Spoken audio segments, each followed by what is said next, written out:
Action. PVAG production presents కనపడని తండ్రి యొక్క త్యాగము.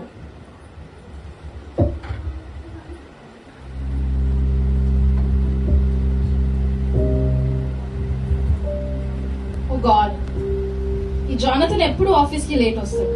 ఇవాళ రాని.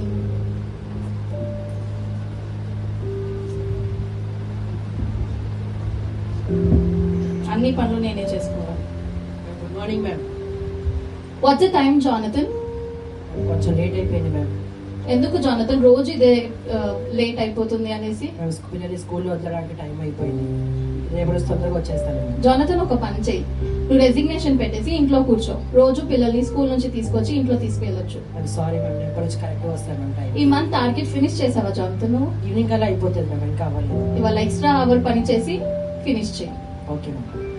Get back to work.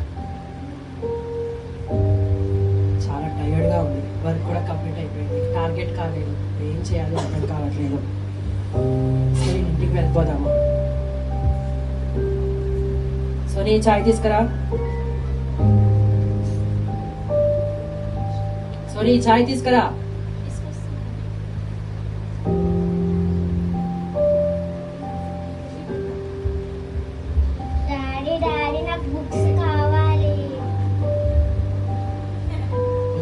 సర్లే, 2 days అయినా ఇప్పిస్తానులేమా. డాడీ నాకు బ్యాగ్స్ కావాలి డాడీ. సరే ఇప్పిస్తాను, 2 days టైం ఇవ్వండి. లేదు, ఇప్పుడే కావాలి. ఇప్పటికిప్పుడు అంటే కాదు కదమ్మా, 2 days అయినా ఇప్పిస్తానులే.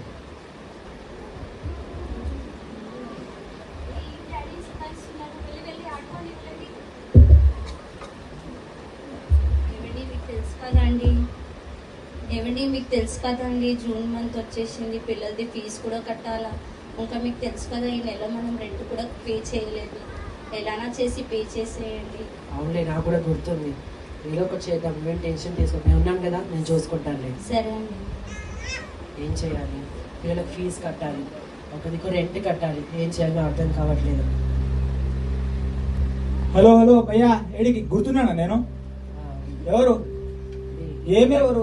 3 నెలలు అయిపోయింది రెంట్ ఇవ్వకుండా. అట్లా మీ ఇల్లేనా అది? తీసుకో పెన్ని, సంతకం చేసి చేస్తా నీకు. ఈవినింగ్ కట్టించేస్తానులే. 3 నెలలు అదే చెప్తున్నావు. ఏంది రోజే ఇక్కడ అంతా చూసుకో. అంటే మీరు ఇచ్చినప్పుడు నేను చూసుకో. మా ఇంటి మాకు లేదా ఇంట్లో? మాకు జూన్ జూన్ కాలేదా? మాకు పిల్లలు లేరా? గొడవ చేయకండి. ఈవినింగ్ వచ్చి 3 నెలలు ఈవినింగ్. నీకు ఈవినింగ్ రాలే అసలు నీకు? రేపు పొద్దున వచ్చి కడతాను. ఇప్పుడే ఈవినింగ్ అన్న పొద్దున అంటావు. ఇయ్యకు నాకు ఒక పని చేసే, రేపు వెళ్ళిపో. చాలా మంది ఉన్నారు చేయడానికి. ఈరోజు ఇయ్యకపోతే ఈరోజు నేను వచ్చి సామాను బయట పడేసి చెప్తున్నా. మంచిగా ఉండదు. నీ ఇష్టం మళ్ళా. ఏం చేయాలి? ఏదో ఒకటి చేయాలి. డబ్బులు తీసుకురావాలి. ఇప్పటికిప్పుడంటే డబ్బులు ఎవరు ఇస్తారు మనకు? సరే సారీ, డ్యూటీకి వెళ్ళి వస్తాను.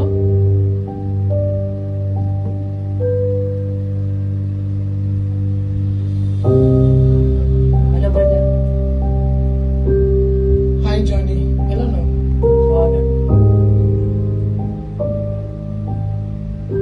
జానీ, దాని టైం అయింది. మనం క్యాంటీన్ పోయి కొంచెం టీ తాగి చూస్తుందా? నేను మళ్ళీ వస్తానులే, నువ్వు వెళ్ళి చాయ్ తాగేసినా. ఏం కాదు, ఇప్పుడు తాగేసి వస్తుందా? మళ్ళీ నువ్వు వెళ్ళి తాగేసి అదే మార్నింగ్ నుంచి చూస్తున్నాను, ఏదో దిగులుగా చింతగా ఏదో కుమిలిపోతున్నట్టు ఉన్నదా? ఏం కదా, నువ్వు వెళ్ళి తాగేసి వచ్చేసి మళ్ళీ వస్తాను. ఏం కాదు జానీ, టీ తాగేసి వస్తాం. ఏం కదా, చెప్పు జానీ, ఏమైంది? ఏదో మార్నింగ్ నుంచి చూస్తున్నా, మార్నింగ్ నుంచి ఆఫ్టర్నూన్ అయిపోయింది. ఏదో దిగులుగా చింతగా చెప్పాలి. మొత్తం ఒక దిక్కు పిల్లల ఫీజు కట్టాలి, ఇంకో దిక్కు రెంట్ కట్టాలి. డబ్బులు చేతలేవు, నెలాఖరి అయిపోయింది. ఏం చేయాలో అర్థం కావట్లేదు. ఒక తండ్రి బాధ్యత నీకు తెలుసు కదా ఎలా ఉంటుందో. అవును జానీ, ఇంత అర్థం చేసుకోవాలి. అందుకే అర్థం ఏంటంటే ఎవరితో చెప్పుకున్నాము, ఎందుకు ఏమైంది చెప్పడానికి? సంతోషాన్ని పంచుకోగలుగుతాం కానీ బాధ పంచుకోగలుగుతామా? ఈ తండ్రి మేము కూడా అర్థం చేసుకోలేదు. కేవలం సంతోషాన్ని పంచుకోవాలి, దుఃఖాన్ని పంచుకోలేవు జానీ. సరే, నువ్వు కంగారు పడకు. ఈ యొక్క సాయంకాలంలో బట్టి నా నీ యొక్క అకౌంట్ పైసలు పంపిస్తాను. నువ్వు దిగులు పడకు. సరే అని నేను కూడా అర్థం చేసుకోగలను. నీ యొక్క హృదయాన్ని, ఒక తండ్రి యొక్క ఆలోచన, తన యొక్క కుమిలిపోతే చూసుకున్నాను కాబట్టి చింతించకు, నీకు పంపిస్తాను. Sir, thank you so much. Okay Johnny, కంగారు పడకు. Sir, okay. సోనీ, సోనీ,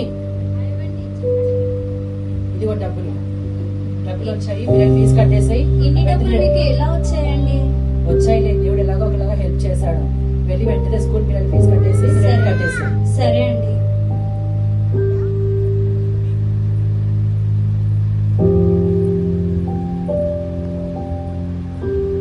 మన సంఘంలో ఉన్న ఫాదర్ అందరి యొక్క త్యాగాన్ని బట్టి వాళ్ళందరికీ చిన్న అభినందనలతో ఇది తెలియజేస్తున్నాను.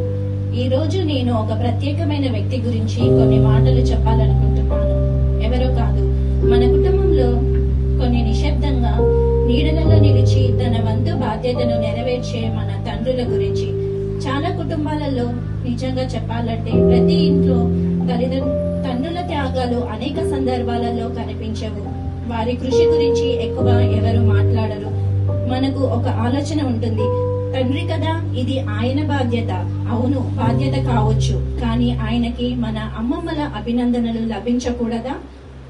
మన అమ్మ రుచికరముగా వండితే లేదా మనల్ని ప్రేమగా చూసుకుంటే మనం ఆనందిస్తాము, హర్షిస్తాము. కానీ మన తండ్రి ప్రతిరోజు నిశ్శబ్దంగా ఆఫీస్ కు వెళ్లే సమయంలో, మనము మన స్కూల్ ఫీజులు చెల్లించే సమయంలో, ప్రతి రోజు 3 సార్లు భోజనము ఏర్పాటు చేయడంలో పాల్గొన్నప్పుడు మనము ఎన్నిసార్లు ధన్యవాదాలు నాన్న అన్నాము, ఎన్నిసార్లు మనము అన్నాము, నాన్న పరిస్థితులు కష్టంగా ఉన్నప్పటికీ మీరు వెనుకడుగు వేయలేదు, ధన్యవాదాలు. మీరు బలహీనంగా అనిపించిన బలముగా నిలిచినందుకు ధన్యవాదాలు. మీరు మమ్మల్ని మౌనంగా స్థిరముగా ప్రేమించినందుకు ధన్యవాదాలు. తండ్రులు మన భావాలు అనురాగాలు చూపించడంలో తక్కువ ఉంటారు అనిపించవచ్చు, కానీ వారి ప్రేమ మాత్రం వారి చర్యలలో ప్రతిబింబిస్తుంది, వారి రక్షణలో, వారి పోషణలో, వారి సమీపంలో. కాబట్టి ఈ రోజు తండ్రుల దినోత్సవం సందర్భంగా మన హృదయాల లోతుల నుండి ఇలా చెప్పాలనుకుంటున్నాము. ధన్యవాదాలు నాన్నగారు, ధన్యవాదాలు డాడీ, ధన్యవాదాలు పప్పా. మీరు చేసిన ప్రతి త్యాగానికి మనం గమనించకపోయినా కూడా మేము మిమ్మల్ని ప్రేమిస్తున్నాము, మేము మిమ్మల్ని గౌరవిస్తున్నాము, మేము మిమ్మల్ని ఆశీర్వదిస్తున్నాము. మన ప్రభు ప్రతి తండ్రిని బలపరిచి